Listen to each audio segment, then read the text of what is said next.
Sebuah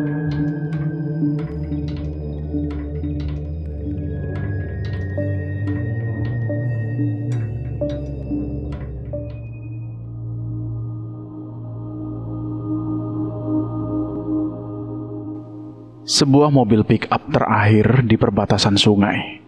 Suara gemericik air menghantarkan dua manusia mendekat ke sebuah desa yang hampir termakan oleh alam. Hanya tersisa bangunan-bangunan yang tidak utuh dan sudah dipenuhi lumut dan tanaman merambat. Bahkan untuk berjalan saja mereka harus bersaing dengan rumput liar yang sudah tumbuh tinggi di sana. "Desa ini yang muncul di mimpi kamu?" tanya Jagat memperhatikan suasana di sekitar desa mati itu. "Iya mas, nggak salah lagi," balas Dirga singkat. Dirga menembus jalur yang tertutup rerumputan liar itu, seolah sudah mengetahui jalan yang harus dia lewati. Mimpinya selama beberapa malam ini memaksanya untuk masuk ke dalam desa di hadapannya. Ada rasa cemas yang ia rasakan ketika mimpi itu terasa semakin nyata. Saat masuk semakin dalam, Dirga mendadak pucat. Terdengar suara tawa cekikikan persis dari arah salah satu bangunan paling ujung di desa itu. "Hati-hati, jangan lengah." Jagat pun merasa ada sesuatu yang tidak biasa dari tempat itu. Di hadapan mereka berdua, berdiri sebuah bangunan yang cukup luas. Gapura bata merah yang sudah lapuk menyambut mereka masuk ke dalam. Bangunan itu sudah tidak utuh, tapi setidaknya ini adalah bangunan dengan kondisi yang paling baik di desa ini. Bata merah yang membentuk dindingnya mengingatkan mereka akan bangunan zaman kerajaan zaman dulu. Jagat dan Dirga mengeluarkan senter dan bersiap masuk ke dalam bangunan itu. Belum sempat mereka melangkah, mereka tercekat dengan keberadaan bayangan anak-anak di antara mereka. "Itu patung." "Iya mas." Mereka menemukan bangunan itu hampir dipenuhi patung anak-anak dengan pakaian zaman dulu. Beberapa dari wajahnya terlihat seolah tidak wajar. Ada yang tidak memiliki telinga, ada yang matanya lebih dari 2, hingga yang mulutnya memanjang hingga ke leher. "Kalau ini seni, jelas ini terlalu menyeramkan mas." Jagat setuju dengan ucapan Dirga. Namun saat mereka semakin masuk ke dalam, mereka dikagetkan kembali dengan suara cekikikan anak kecil.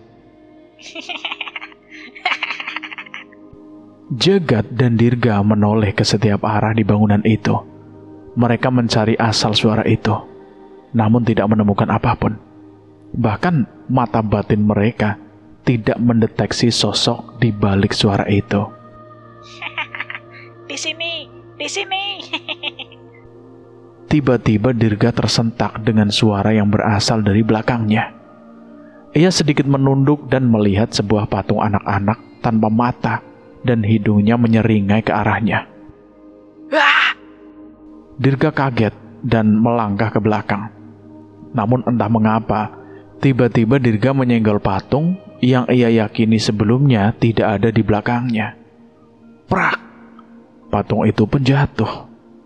Itu adalah patung perempuan berambut panjang dengan kulit berbintil di wajahnya. Seketika suasana di ruangan itu pun berubah. "Dirga!" Jagat menghampiri Dirga. "Sebelumnya patung itu nggak ada di belakang mas." Jagat pun memeriksa patung yang jatuh itu. Ia merasa ada sesuatu yang janggal di sana. Patung itu pecah dengan sesuatu yang keluar dari dalamnya. Itu tulang. Dan itu cairan apa?" Dirga menyadari sesuatu yang diperiksa oleh Mas Jagat. Darah. Darah itu berwarna hitam pekat, seolah sudah berumur sangat lama. Namun, bagaimana darah itu tidak membeku dan masih terus berada di dalam patung itu? Hal itu mulai membuat Jagat dan Dirga merasakan hal yang berbahaya di tempat ini. Surti mati. Salah dia sendiri, nakal. Suara anak-anak itu kembali terdengar. Berbagai suara anak kecil mulai ramai di telinga mereka. Kini mereka tahu dengan jelas asal suara itu. Siapa? Siapa kalian? Pertanyaan Jagat saat itu dibalas tawa oleh suara anak-anak itu. Mas-mas tua itu galak. Padahal kita cuma bercanda. Dirga tidak merasakan bahaya dari suara di patung-patung itu. Ia pun kembali mengatur perasaannya dan bertanya dengan baik-baik kepada mereka. Maaf, saya nggak sengaja nyenggol teman kalian. Sebenarnya kalian ini teh siapa? Tanya Dirga. Suara tawa itu terhenti sesaat. Yang kecil lebih baik. Pantes saja wajahnya lebih ganteng. Suara anak perempuan terdengar lagi di antara mereka. Hatur nuhun, terima kasih. Tapi saya teh penasaran. Kalian ini siapa? Tanya Dirga lagi. Pertanyaan Dirga hanya dibalas dengan suara kasak-kusuk yang berasal dari patung-patung itu. Sampai beberapa saat, akhirnya salah satu dari mereka mau menjawab. Siapa? Kami siapa? Kami juga tidak tahu. Iya, kami juga tidak tahu. Jagat dan Dirga bertatapan satu sama lain. Saya dibuang oleh keluarga karena cacat.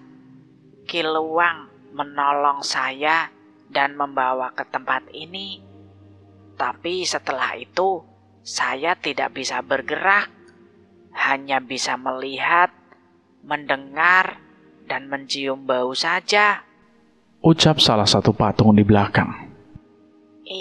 Iya, hanya Kelik yang bisa mengingat. Kami semua tidak tahu kami siapa. Setelah kalian pergi, kami pasti akan lupa lagi. Balas patung yang lainnya. Tangan Dirga mengepal dengan geram. Ia menyadari patung-patung ini sebelumnya adalah manusia yang rohnya dimasukkan ke dalam patung untuk tujuan tertentu. Kalau begitu, saya bacakan doa supaya kalian bisa bebas. Apa kalian mau? Maksudnya, kita bisa bergerak lagi. Kita nggak gelap-gelapan di sini lagi. Tanya patung yang lain. Dirga mengangguk. Ia membacakan doa pada patung wanita yang terjatuh di belakangnya, mencoba menenangkan roh perempuan yang terjebak di dalamnya. Samar-samar roh anak perempuan itu muncul di hadapan mereka. Rasanya tenang. Ucap roh itu sembari tersenyum. Senyum Dirga pun menyusul senyuman roh anak wanita itu untuk mengantar kepergiannya. Aku mau. Aku juga. Suara mereka terdengar seperti suara anak-anak yang berebut meminta jajanan. Jagat dan Dirga pun mengambil posisi duduk di tempat itu dan membacakan ayat-ayat suci untuk menenangkan roh yang berada di patung itu. Maaf ya, ini cuma sebentar kok.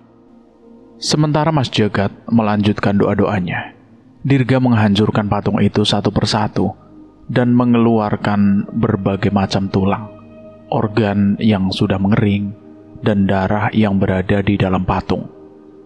Sekumpulan roh anak kecil mulai berseliweran di bangunan tua itu. Mereka semua tersenyum dan bersiap meninggalkan alam ini. Tapi saat akan menghancurkan patung Kelik menahan Dirga sesaat. Saya ingat sesuatu.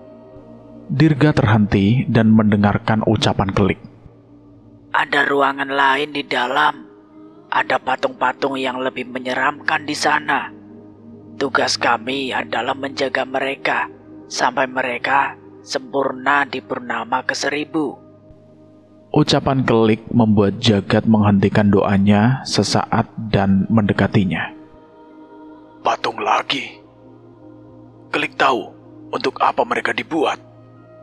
Mereka dibuat untuk membalaskan dendam Kiluang. Mereka memakan jiwa manusia dan membawa semua ilmu terlarang dari zaman kerajaan.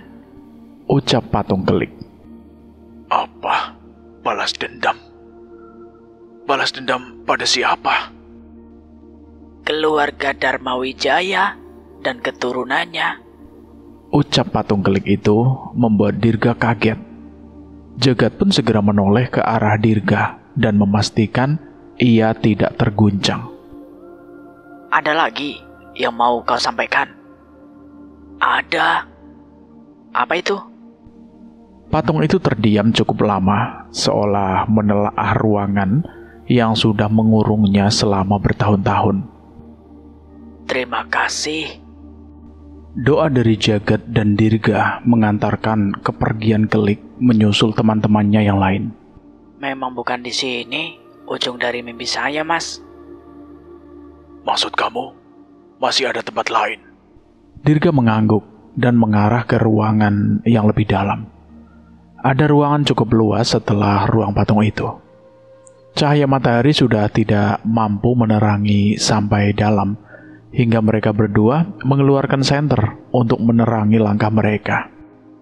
Kalau tahu cara jualnya barang-barang di sini, bisa laku malah ini. Iya, Mas. Habis itu kita kena sial 7 turunan. Balas Dirga sembari mengarahkan senternya ke benda-benda yang tergantung di dinding dan berserakan di ruangan itu. Berbagai benda aneh mereka temukan di sana, mulai dari tengkorak hewan buas, guci kuno, meja kayu tua, yang semuanya sudah tertimbun oleh debu. Mimpi Dirga menuntun langkahnya menuju sebuah tangga ke bawah. Ada lorong kecil yang cukup panjang, menghantarkan mereka ke sebuah ruangan lagi. Kali ini, perasaan mengerikan semakin dirasakan oleh mereka. Mereka pun mengikuti firasat yang terus menuntun mereka ke ruangan di ujung lorong itu. Belum sempat Dirga memasukinya, tiba-tiba ia terjatuh lemas. Ada sesuatu yang menekan dirinya seolah ia ditolak dari ruangan itu. Dirga, kenapa? Enggak, Mas. Enggak apa-apa. Masih bisa ku tahan. Jagat memahami apa yang terjadi pada Dirga.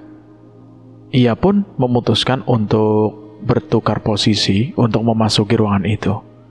Sebuah ruangan yang lembab, berantakan, dan tidak terawat berada di tengah mereka. Bahan dan peralatan pembuat patung tergeletak berantakan di berbagai sisi. Saat menerangi ruangan itu, akhirnya Jagat tahu apa yang membuat Dirga tertekan. Ada tengkorak dan tulang-tulang manusia di sebuah kursi kayu di tengah-tengah ruangan itu. Tengkorak itu seolah terus menatap ke arah masuk Jagat dan Dirga. Dari posisinya, tengkorak itu berasal dari manusia yang menghabiskan umurnya di kursi kayu itu. Ada kekuatan jahat yang meluap-luap dari tulang belulang itu. Iya, Mas. Hati-hati. Jagat masuk ke dalam dan mendapati ruangan itu benar-benar seperti sarang setan yang mengerikan. Hampir tiap dinding dan langit-langit merayap makhluk berwujud manusia kurus dengan rambut panjang. Di sudut-sudut ruangan terdiam sosok setan berlidah panjang yang tidak bergerak menatap kedatangan mereka. Gila. Aku melihat keberadaan mereka di mimpi, Mas. Ucap Dirga yang bergidik ngeri melihat sosok-sosok itu. Wajarlah, mereka bukan bagian dari tempat ini. Kekuatan yang terus memancar dari tulang-tulang inilah yang memanggilnya. Jagat berusaha tidak menghiraukan setan-setan itu. Namun beberapa dari mereka tetap mendekati Jagat. Salah satu setan yang merayap menjatuhkan tubuhnya dan mendekatkan wajahnya ke samping wajah Jagat. Teu aya hak. Bikin jalma anu beda alam. Bikin silih campur. Dirga memberi peringatan pada sosok yang mencoba mengganggu Jagat. Tidak hanya menggertak, Dirga juga sudah memagari dirinya dan jagat dengan ayat-ayat suci yang segera ia bacakan. Jagat pun segera melakukan sebuah ritual pemutihan. Ia mengambil sebotol air dari tasnya dan membacakan doa yang cukup panjang. Sembari membaca doa itu, ia menuangkan air itu melingkar ke kursi tempat tulang belulang itu berada. Nyuwun panguwasaning Gusti, kanggo ngresiki kekuatan ala sing ana ing panggonan iki. Kali ini berganti ayat-ayat suci dibacakan oleh jagat untuk meruat sisa-sisa jasad yang berada di hadapannya. Tak lama energi hitam yang menyelimuti tulang belulang itu pun hilang. Dan sesuai dugaan mereka, hilangnya kekuatan itu membuat sosok-sosok setan berada di dalam ruangan itu pergi satu persatu. Sudah aman, Dirga? Panggil jagat. Dirga pun mendekat. Tepat setelah energi itu menghilang, perasaan yang menekan dirinya pun ikut lenyap. Walau begitu, firasat akan bahayanya tempat itu masih belum hilang dari dalam dirinya. Sebenarnya, dia ini siapa, Mas? Kenapa hanya aku yang terpengaruh oleh sisa residu kekuatannya? Jagat pun mendorong tubuh Dirga untuk masuk lebih jauh. Ia menyorotkan cahaya senternya ke sebuah tembok yang ada di hadapannya.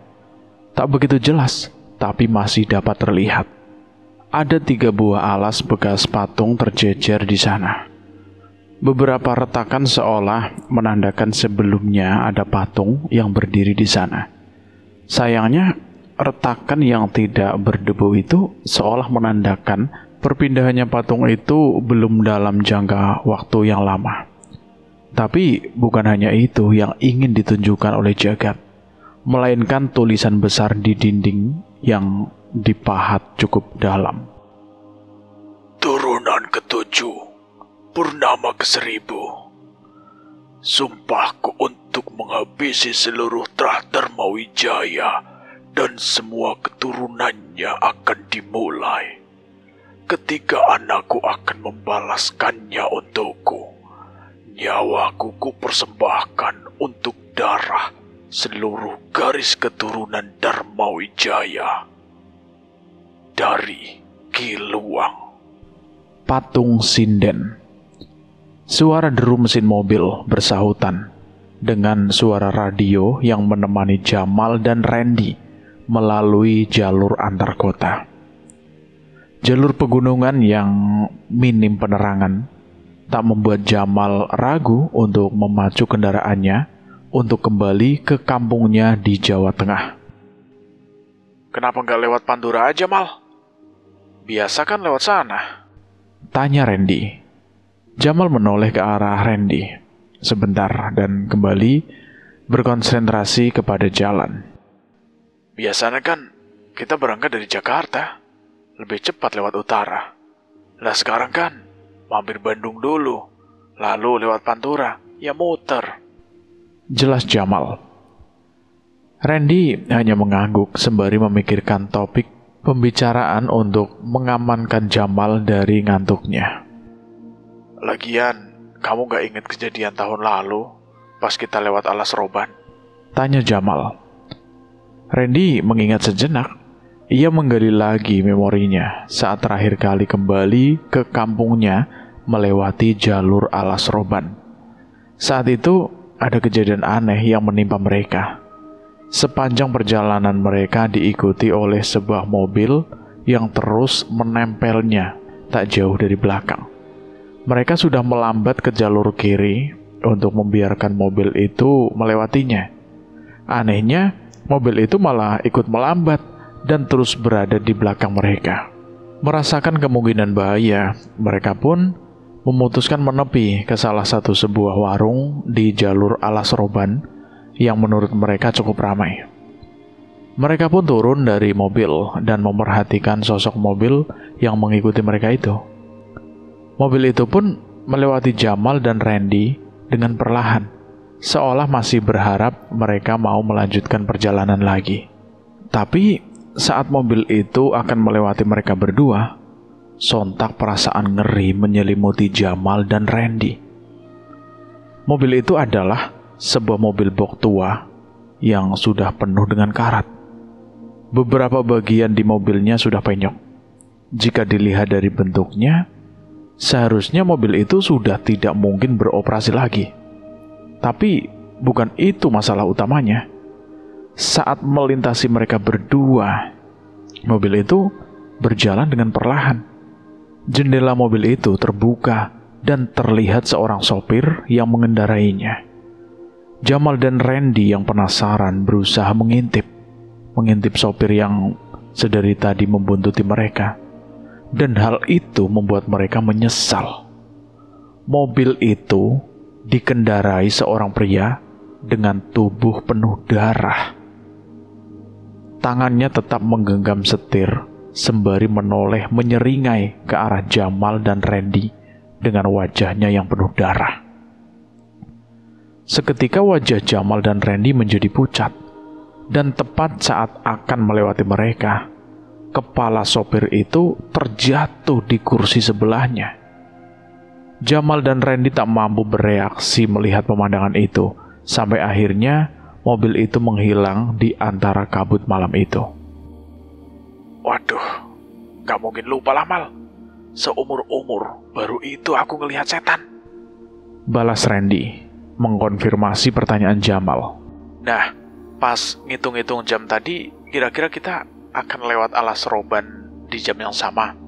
Aku sih gak mau ngambil resiko, Ren. Randy pun mengangguk setuju. Ia melamun mengingat kejadian mengerikan yang ternyata belum selesai itu. Setelah mobil itu menghilang, Jamal dan Randy ingin segera melegakan diri mereka dengan secangkir kopi di warung. Tapi kembali lagi hal aneh mengagetkan mereka. Warung yang tadi terlihat ramai dengan adanya penerangan, kini menghilang. Mereka merasa parkir tepat di depan warung. Tapi saat menghampiri warung itu, yang terlihat hanya hutan-hutan tanpa ada tanda-tanda warung dan orang sekalipun. Saat itu, Jamal dan Randy panik. Ia pun segera kembali ke mobil dan melanjutkan perjalanannya. Mudah-mudahan lewat selatan gak ada kejadian begitu lagi ya, Ren. Iyalah, yang penting ini mobil itu kuat aja melewati tanjakan-tanjakan pegunungan begini. Tenang, ini bukan pertama kali aku lewat sini kok, balas Jamal. Randy pun tenang mendengar ucapan Jamal mengenai keahlian nyetirnya. Profesi Jamal sebagai driver di kantor mereka sudah membuat Randy merasa aman. Walau begitu, tetap saja mobil Jamal yang cukup tua memberi rasa mengganjal untuk Randy. Melewati jam 12 malam, mereka sempat melamun sebentar sembari menikmati perjalanan. Sedari tadi memang tidak ada kendaraan lain yang berjalan bersama mereka. Di tengah lamunannya, tiba-tiba Randy mengecilkan suara radio dan mencoba menajamkan telinganya. Mal, kamu denger gak? Wajah Randy terlihat sedikit bingung. Kali ini ia mematikan radionya dan memastikan lagi kepada Jamal. Mal, kok aku dengar suara orang nyinden ya? Randy menunggu jawaban dari Jamal. Tapi saat memperhatikan wajah Jamal, yang ia temukan adalah wajah Jamal yang pucat dan tegang. Hal itu seolah memastikan sedang ada yang tidak beres. Tidak ada perbincangan di antara mereka berdua. Setelah itu, Jamal yang terus fokus pada jalan seolah berusaha tidak menghiraukan sesuatu. Sementara itu sayup-sayup, Randy masih mendengar suara sinden yang entah berasal dari mana. Perjalanan itu mengantarkan mereka ke percabangan jalan. Randy melihat plang bertuliskan nama kota mereka ke arah jalur yang kiri. Tapi Jamal malah mengarahkan mobilnya itu ke arah kanan. Mal, ke kiri Mal, ambil kiri, ucap si Randy. Tapi Jamal tidak menghiraukan dan terus mengambil jalur kanan untuk berbelok ke kanan. Randy yang bingung, ia pun memperhatikan percabangan di hadapannya dan mendapati pemandangan yang janggal. Ada seorang perempuan berbaju sinden sedang berdiri tepat di tengah jalan jalur kiri. Ia hanya berdiri dengan raut wajah pucat menatap ke arah Jamal. Mungkin hal itulah yang membuat Jamal memilih mengambil jalur kanan. Wajah Jamal masih terlihat pucat, namun kali ini akhirnya ia mencoba menjelaskan kepada Randy. Sinden itu, Ren. Dari tadi, sinden itu ada di kursi belakang. Jelas Jamal dengan suara yang gemetar. Rupanya sedari tadi, wajah Jamal menjadi pucat karena melihat sosok sinden tengah duduk di kursi belakang. Ia sengaja tidak menceritakan pada Randy agar ia tidak menjadi lebih panik lagi. Randy yang mendengar cerita itu pun menelan ludah, tidak menyangka dengan apa yang terjadi. Belum sempat ia bertanya lebih jauh, tiba-tiba Jamal mengerem mendadak, yang membuat kepala Randy hampir beradu dengan kaca. Mal, kenapa lagi? Tanya Randy yang kaget dengan perilaku Jamal. Itu, Ren. Itu. Jamal menunjuk. Ada bayangan manusia di hadapan mereka. Sesosok bentuk menyerupai manusia menghadang mereka, tepat di tengah jalan. Tapi tidak ada sedikit pun pergerakan dari bayangan itu. Dekatin aja, Mal. Pelan-pelan. Ucap Randy. Jamal mengikuti ucapan Randy dan perlahan mendekat ke sesuatu yang menghadang mereka. Cahaya lampu mobil pun menunjukkan sosok yang ada di hadapan mereka. Sebuah patung. Patung itu terlihat sangat tua dan sudah berlumut dengan beberapa bagian yang sudah mengerak. Wujudnya seorang perempuan bersanggul anggun, namun wajahnya datar tanpa ada ukiran mata, hidung, dan mulut. Patung sinden, gumam Jamal. Randy tidak mengerti bagaimana Jamal bisa menyimpulkan seperti itu. Namun, upayanya memang sesuai dengan wujud patung itu. Patung itu mengenakan kebaya layaknya seorang sinden. Namun, sebagian kebayanya sudah robek, seperti sudah sangat tua. Aku pinggirin dulu deh, kata Randy yang segera turun dari mobil untuk menggeser patung itu. Randy menatap sesaat patung itu dan merasakan perasaan yang aneh. Ia pun mencoba mengangkatnya, tapi tidak sedikit pun patung itu bergeser dari tempatnya. Kenapa, Ren? Teriak Jamal dari dalam mobil. Gak bisa, Mal. Berat. Kayak jadi satu sama aspalnya. Jamal pun ikut turun dari mobil dan menghampiri Randy dan patung itu. Wah, lemah banget kamu, Ren. Coba aja sendiri. Jamal berdiri sejenak di hadapan patung itu. Tidak seperti Randy. Entah mengapa, Jamal terkesima melihat benda seni yang ada di hadapannya itu. Kalau kita bawa pulang aja gimana, Ren? Maling itu namanya. Jangan aneh-aneh lah. Tegur Randy sembari menepuk bahu Jamal. Jamal pun mengangkat patung itu, tapi anehnya patung itu terasa sangat ringan.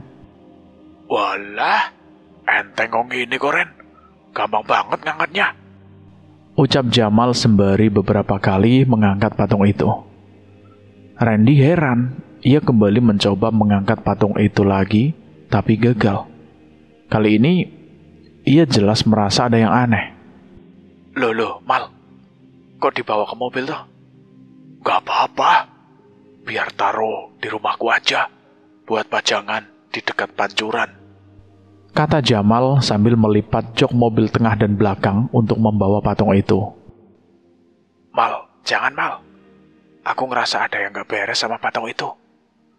Aku gak bisa mengangkat sama sekali. Tapi kamu bilang enteng. Kamu yang lemah. Yang disalahin patungnya. Udah cepet masuk. Balas Jamal segera kembali ke kursi pengemudinya. Mereka pun melanjutkan perjalanan malam itu. Randy masih terus curiga dengan patung yang ia bawa. Beberapa kali ia menoleh ke arah benda yang terbaring di belakangnya untuk mengawasinya. Beruntung, Akhirnya saat pagi datang, mereka sudah sampai di kota tujuan. Kampung Jamal dan Randy cukup berdekatan, hanya berjarak setengah jam perjalanan bila menggunakan mobil. Jamal pun mengantar Randy ke desanya sebelum pulang ke rumahnya. Matur nuwun, Mal. Sebulan lagi tak samperin ke desamu ya, ucap Randy. Alah, santai aja bro. Aku samperin ke sini lagi juga gak masalah kok. Mereka pun berpisah dengan Jamal masih membawa patung sinden itu di dalam mobilnya. Wabah. Sudah lebih dari 10 hari sejak perpisahan Jamal dan Randy. Setelah sampai di kampung masing-masing, mereka lebih banyak menghabiskan waktu dengan anggota keluarga mereka. Setelah Jamal mengabari ia sudah sampai di kampungnya, hampir tidak ada komunikasi di antara mereka berdua. Kamu gak main ke kampungnya Jamal, Mas? Tanya Sudarti, istrinya Randy. Gak usah, Dek. Dia juga pasti lagi sibuk sama keluarganya. Apalagi kelar proyek kemarin kan dia bawa duit banyak. Wah, enak banget ya. Lah kamu mana, Mas? Masa gak bawa juga? Pandang Sudarti dengan mata sedikit sinis. Saat itu juga Randy menggandeng tangan istrinya dan menunjuk ke arah salah satu sawah. Sini tak lihatin. Itu loh, sawahnya Pak Carik. Udah Mas bayar. Ada sisanya sedikit buat peganganmu pas Mas berangkat lagi. Maksudnya sawah Pak Carik sudah Mas beli? Tanya Sudarti memperjelaskan. Randy mengangguk. Baru sepetak. Mudah-mudahan tahun depan bisa nambahi lagi. Terus Mas bisa ngurus sawah dan gak merantau lagi. Sudarti tersenyum mendengar penjelasan suaminya itu. Awalnya ia sedikit malu karena biasanya apabila ada warga pulang merantau pasti mengadakan syukuran yang mewah dan kadang berbagi rupiah untuk anak-anak warga desanya. Tapi kali ini tidak dilakukan oleh Randy. Maaf ya, Dek. Kita harus prihatin dulu. Gak apa-apa, Mas. Balas Sudarti singkat sembari memeluk tangan Randy, memandang sepetak sawah yang baru saja mereka miliki. Randy pun mulai menggarap sawah itu dengan bantuan warga desa. Setidaknya, sawah sudah selesai ditanam saat Randy berangkat dan ada warga yang membantu mengelolanya saat kepergian Randy. Di tengah kesibukan mereka, tiba-tiba Sudarti menghampiri ke sawah dan memanggil Randy dengan wajah yang cemas. Randy pun meninggalkan pekerjaannya sejenak dan menghampiri istrinya. Istri Mas Jamal datang, Mas, ucap Sudarti. Sama Jamal juga? Tanya Randy. Sudarti menggeleng menjawab pertanyaan Randy. Mengetahui hal itu, Randy merasa ada hal yang serius yang ingin dibicarakan oleh istri Jamal. Ia pun berpamitan pada warga desa yang membantunya untuk segera kembali ke rumah. Sesampainya di rumah, Randy mendapati Wasmi, istrinya Jamal, tengah menunggu dengan wajah yang cemas. Saat mengetahui kedatangan Randy, ia segera berdiri menyambutnya. Masuk dulu, Wasmi. Sambut Randy sembari mempersilahkannya duduk. Sementara Randy membersihkan diri, terjadi perbincangan kecil antara Sudarti dan Wasmi. Perbincangan mengenai kegiatan sehari-hari dan kabar anak-anaknya. Tapi mengenai tujuannya ke tempat ini seorang diri, Wasmi masih menunggu Randy. Diminum dulu, Wasmi. Tumben kesini kok sendirian. Kemana Jamal? Tanya Randy yang baru saja bergabung dengan mereka. Wajah Wasmi terlihat bingung. Ia menatap Sudarti, apa harus membicarakannya atau tidak.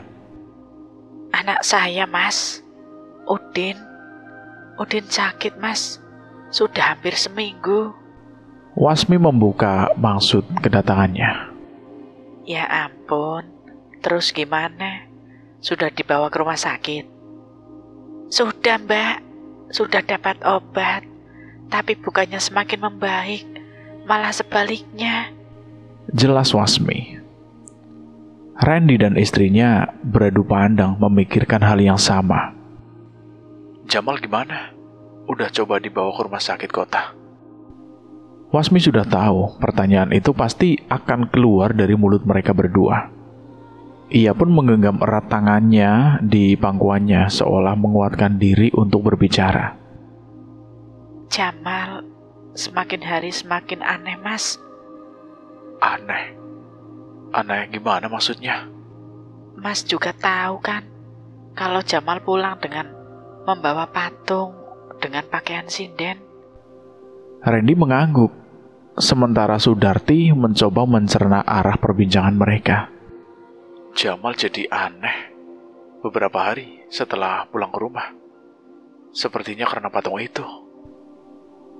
Jamal pulang seperti biasa disambut oleh istri dan anaknya. Tidak ada hal aneh saat itu. Jamal memberi kejutan pada Wasmi dengan memberikan gajinya pada istrinya. Udin pun turut senang setelah dijanjikan akan diberikan sepeda. Tapi hal itu berubah ketika Jamal menurunkan patung sinden itu dan meletakkannya di gudang halaman belakang. Setiap hari, Mas Jamal ngurusin patung itu terus, Mas. Semakin lama, semakin gak wajar. Maksudnya gak wajar gimana ya? Wasmi bercerita, awalnya Mas Jamal hanya membersihkan patung itu untuk dipajang di halaman belakang. Tapi saat malam tiba, Jamal meninggalkan kamar dan menghampiri patung itu di gudang. Ia berada di sana sampai pagi hari. Setelah kejadian itu, Jamal menjadi cuek dengan keluarganya. Ia melupakan janjinya pada Udin dan malah membeli benda-benda aneh. Patung itu dipakaikan kebaya yang mahal dan selendang yang mewah. Terkadang tercium bau kemenyan dari dalam gudang belakang. Setiap mau melihat ke sana, Jamal selalu marah. Tak cukup sampai di situ. Hampir setiap hari, Jamal membeli ayam hidup. Awalnya, Wasmi bingung.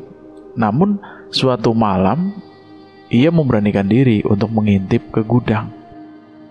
Mas Jamal menyembelih ayam itu dan mengguyurkannya di patung sinden itu, Mas. Randy hampir tidak percaya dengan cerita yang ia dengarkan dari Wasmi. Namun bila Wasmi sampai datang ke tempat ini seorang diri, pastilah itu hal yang serius. Wasmi menjelaskan bersamaan dengan tingkah aneh Jamal, kesehatan Udin yang mendadak memburuk dengan tiba-tiba.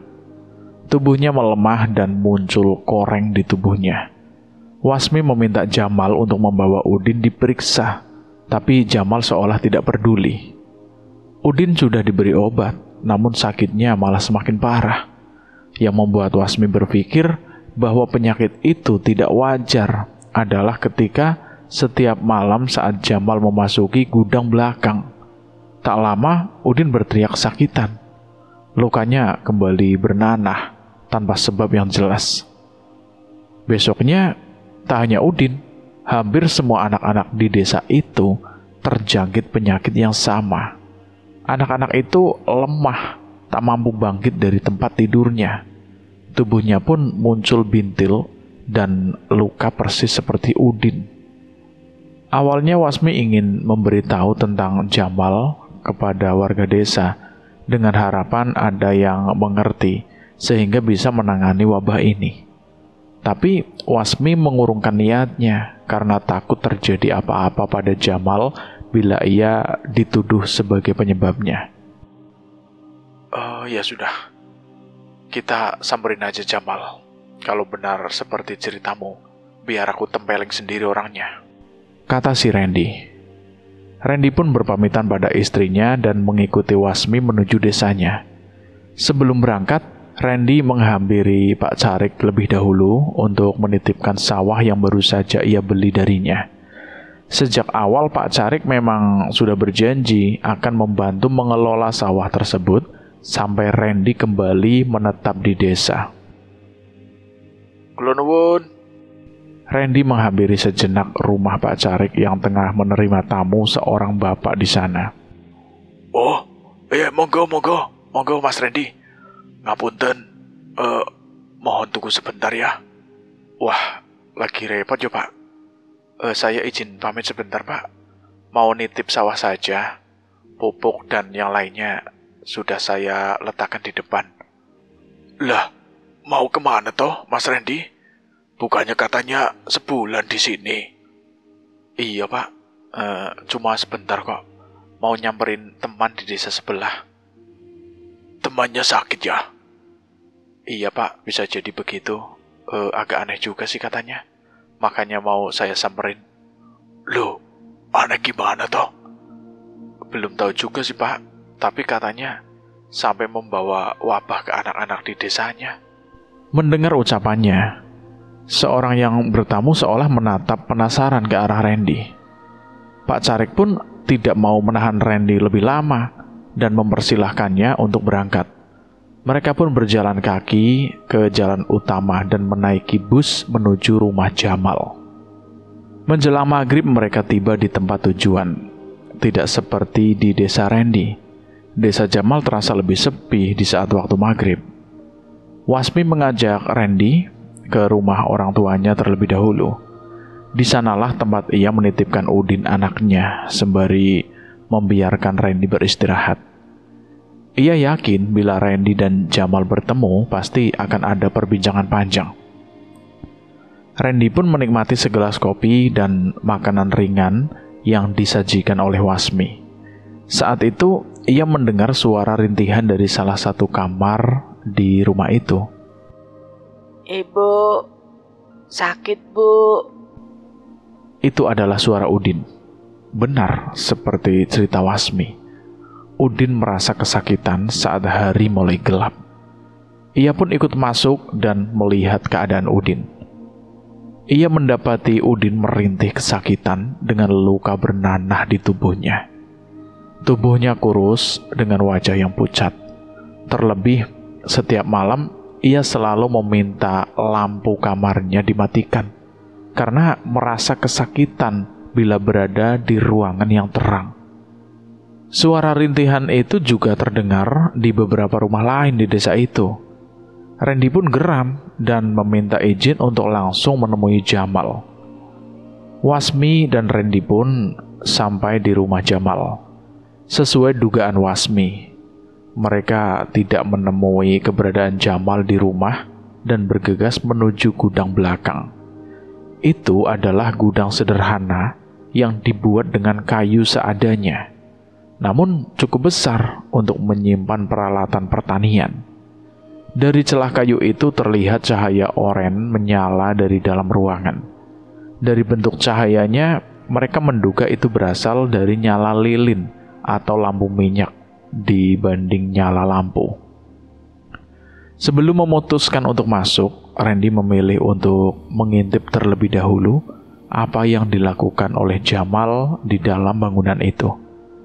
Ia meminta Wasmi menjaga langkahnya agar tidak terdengar, sementara Randy mengintip dari celah bangunan itu. Baru sebentar melihat dari celah lubang, tiba-tiba wajah Randy berubah menjadi seram. Ia seolah menahan amarah. Saat itu juga ia menendang pintu gudang itu hingga terbuka lebar. Bruak! Hei, Jamal! Kesurupan apa kamu? Gendeng kamu ya? Bisa-bisanya kamu melakukan tindakan menjijikan itu. Randy marah sejadi-jadinya. Wasmi tidak percaya dengan apa yang ia lihat. Patung sinden itu kini terlihat cantik dengan wajah yang sudah terlukis dengan darah yang pekat. Bagian tubuh lainnya pun masih terlihat darah segar dari ayam yang baru disembelih oleh Jamal. Tapi bukan itu bagian yang mengerikannya. Mereka memergoki Jamal sedang memasukkan kemaluannya ke bagian kewanitaan dari patung sinden itu. Dengan kebaya dan jarik yang setengah terbuka, patung itu terlihat dengan jelas memamerkan bagian kewanitaannya, dan Jamal terlihat bernafsu dengan itu. Mas, Eling. Randy, ngapain kamu di sini? Jamal terlihat sangat marah melihat kedatangan mereka berdua. Gak usah banyak nanya. Pakai celanamu dan keluar. Randy menarik Jamal dan memaksanya untuk keluar, tapi Jamal menolak. Kamu gak usah ikut campur. Ini urusanku. Merasa kesal, Randy pun mengayunkan lengannya dan meninju wajah Jamal. Jelas saja Jamal segera membalas pukulan itu hingga terjadi keributan di sana. Aneh, Jamal terlihat berbeda sejak terakhir mereka bertemu. Wajahnya terlihat lebih segar dan tubuh yang lebih kekar. Tenaganya pun jauh lebih kuat dari sebelumnya. Wasmi, hancurkan patungnya. Teriak Randy. Mendengar teriakan Randy, Wasmi segera mengambil sebuah cangkul dan berlari menuju patung itu. Jangan berani-berani, kubunuh kamu. Teriak Jamal. Mal, itu istrimu bangsat. Randy berteriak sembari kembali memukul Jamal. Warga desa yang mendengar keributan itu pun mulai berdatangan dan mencari tahu tentang keributan mereka berdua. Mas, ono apa to iki? Beberapa dari mereka mencoba memisahkan. Wasmi pun mengayunkan cangkulnya untuk menghancurkan patung sinden yang mengerikan itu. Tapi berkali-kali ia memukulnya, patung itu tetap tidak hancur. Sebaliknya, Wasmi merasakan adanya kejanggalan. Ini siapa yang nyinden? Salah satu warga desa tersadar dengan suara yang tiba-tiba terdengar di antara mereka. Sementara itu Wasmi terpaku menatap patung itu. Patung ini hidup. Entah mengapa Wasmi merasa seperti itu, padahal patung itu tidak bergerak sama sekali. Bersamaan dengan suara sinden itu, Jamal pun mulai bertingkah aneh. Tenaganya semakin kuat dan melepaskan diri dari warga. Warga mengira ia akan mengamuk, namun sebaliknya, Jamal malah menari sambil tersenyum menikmati suara sinden yang mengiringinya. Waduh, mulai edan iki. Jamal, sadar malih. Jamal. Randy berteriak. Jamal tidak peduli. Ia benar-benar menikmati tarian bersama suara sinden misterius yang sayup-sayup terdengar olehnya. Gerakan Jamal terlihat semakin cepat, seolah mulai termakan emosi. Beberapa warga yang mencoba menahan pun terpental. Tiba-tiba dari jauh terdengar suara langkah kecil yang mendekat. Nak, mau kemana nak? Teriak seorang ibu yang berusaha menarik anaknya mendekat ke arah Jamal. Udin, kenapa kamu di sini Udin? Wasmi pun heran mengapa Udin juga ikut mendekat ke tempat ini. Warga pun mulai tersadar dengan keadaan di sekitarnya. Seluruh anak kecil yang tengah sakit di desa itu ternyata sedang mencoba mendekat ke arah Jamal. Wasmi dan warga lain mencoba menahan anak-anak yang semakin terlihat pucat itu. Namun tenaga mereka jauh di luar nalar. Anak yang lolos dari warga pun mendekat kepada Jamal dan ikut menari. Satu persatu dari mereka pun ikut bergabung. Beberapa warga memeluk anaknya erat-erat agar tidak mendekat. Tapi ia tetap berusaha menari dengan alunan suara sinden itu. Ini ada apa ini? Kenapa bisa begini toh? Patung itu Wasmi, hancurkan. Minta bantuan warga. Teriak Randy yang masih mencoba menahan Udin. Dengan isyarat dari Randy, beberapa warga segera berlari membantu Wasmi untuk menghancurkan patung itu. Sayangnya, sebelum mereka sampai ke sana, tiba-tiba Jamal menghentikan tariannya dan memuntahkan cairan hitam dari mulutnya. Hal itu terjadi bersama tumbangnya anak-anak yang menari bersamanya. Mereka terjatuh, terbaring dengan mata yang masih terbuka, namun dengan tubuh yang terbujur kaku. Udin, sabar Udin. Randy berteriak. Mengetahui ada keanehan pada anaknya, Wasmi pun melemparkan cangkulnya dan berlari ke arah Udin. Nak, kamu kenapa, Nak? Ibu yang lain pun mendekat ke arah anak-anak itu. Sayangnya, malam itu menjadi malam yang kelam untuk desa itu. Semua anak kecil di sana terbaring tak bernyawa setelah selesai menari bersama Jamal. Udin, jangan pergi, Udin. Wasmi menangis sejadi-jadinya mengetahui anak yang ia usahakan untuk diselamatkan meninggal dengan tidak wajar. Randy kembali mendekat kepada Jamal, namun Jamal juga terkapar di tanah. Suara tangis memenuhi halaman belakang rumah Jamal di malam itu. Patung sinden itu masih berdiri dengan posisi pakaian yang menggoda. Randy melihatnya dengan kesal dan mengambil sebuah cangkul. Ia berniat menghancurkan patung itu. Sayangnya, tiba-tiba seseorang memeganginya dari belakang dan menghalanginya. Jangan sentuh patung itu. Jamal kini kembali sadar. Tapi suaranya berbeda dengan sebelumnya. Suaranya menepis seolah bukan suara Jamal.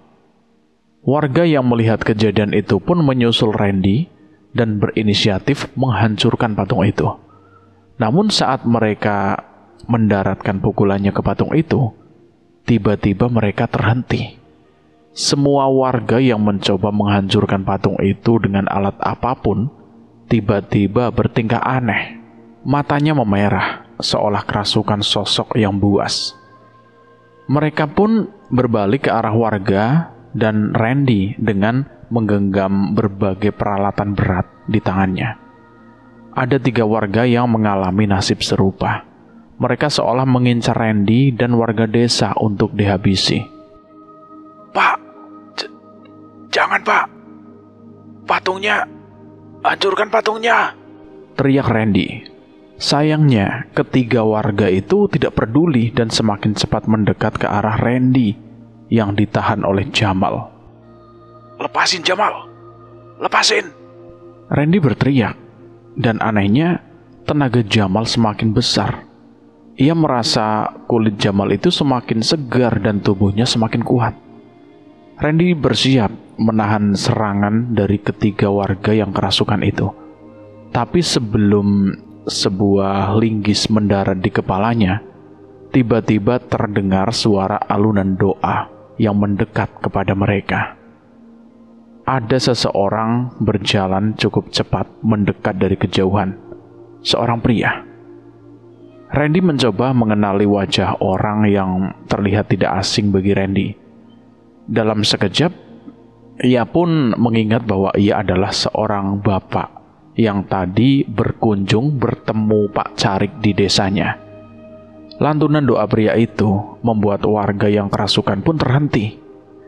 Saat mencapai Randy, ia memegang kepala warga yang kesurupan satu persatu dan membacakan doa.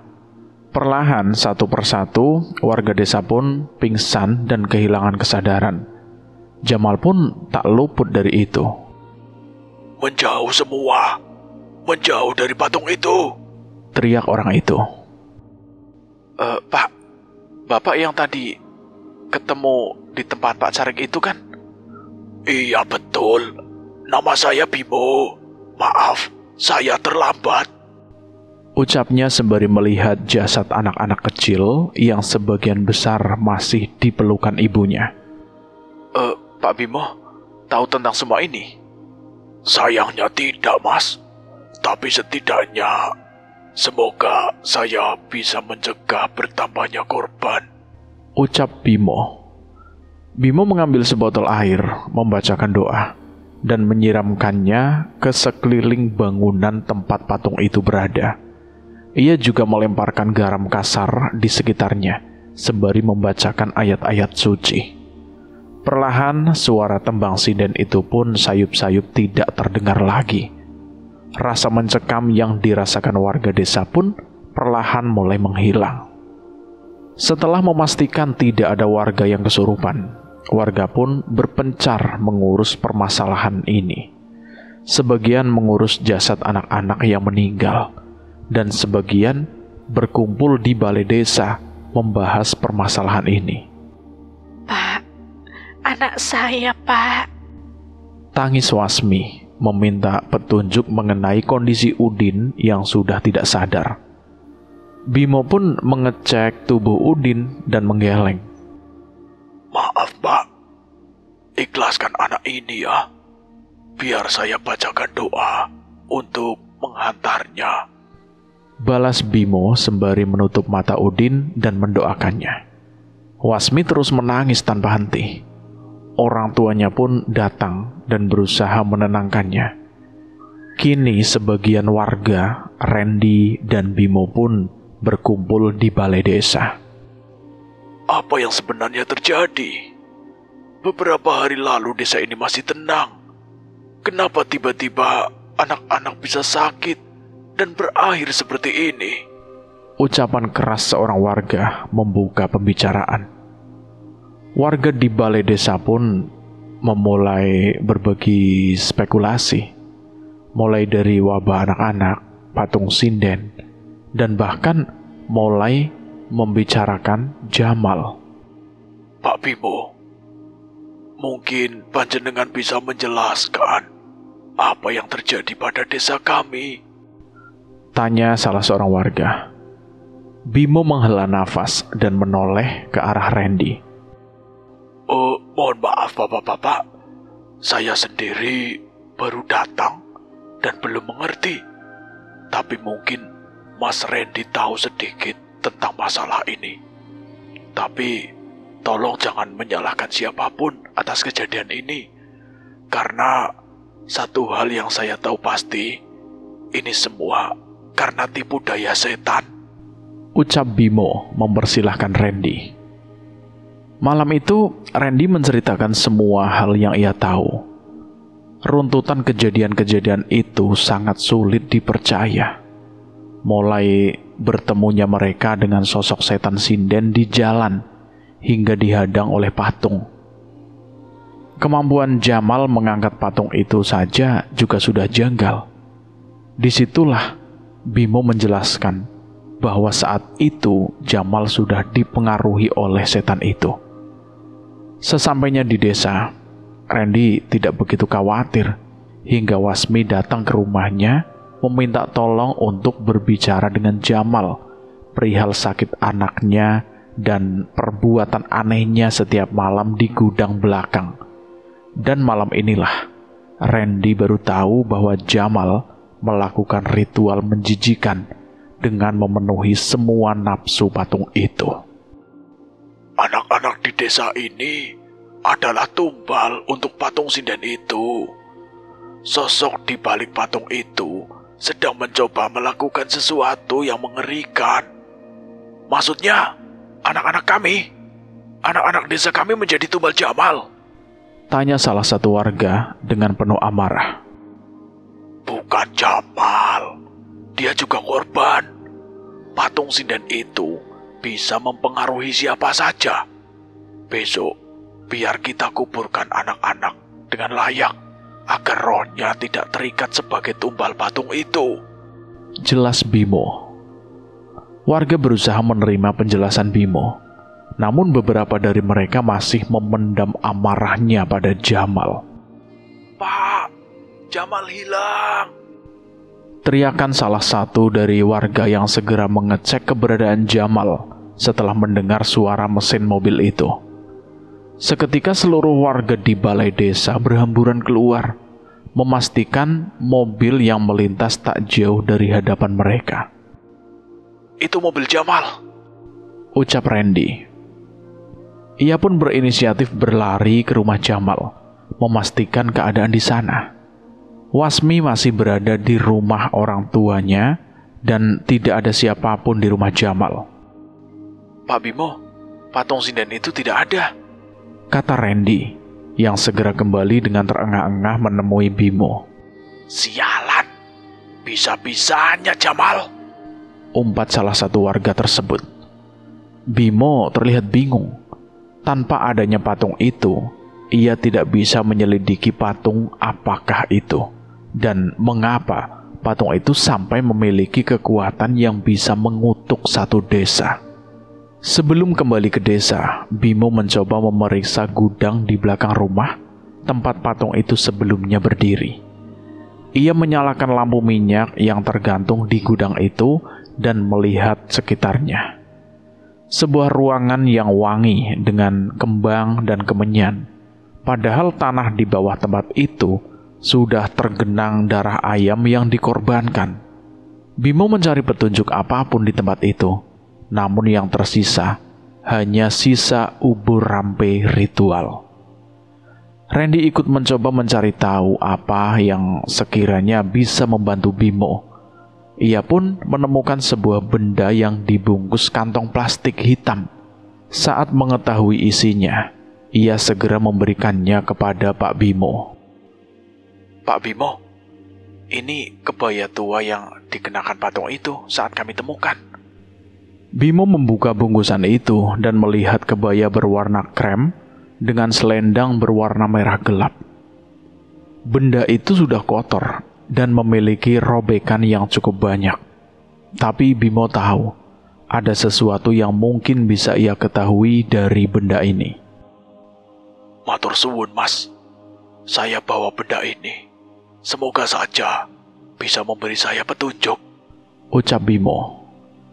Kejadian di desa itu sama sekali tidak terduga oleh Bimo. Entah mengapa ia merasa itu adalah awal dari tragedi yang jauh lebih besar.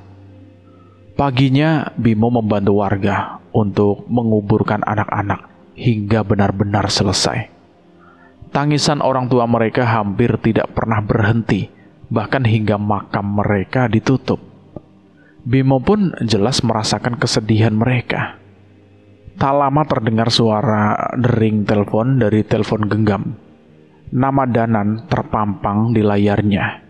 Ia pun segera mengangkatnya. Pak Le, maaf ganggu. Ada kabar penting, Pak Le, ucap Danan. Kabar opo, Nan? Coba ceritain pelan-pelan.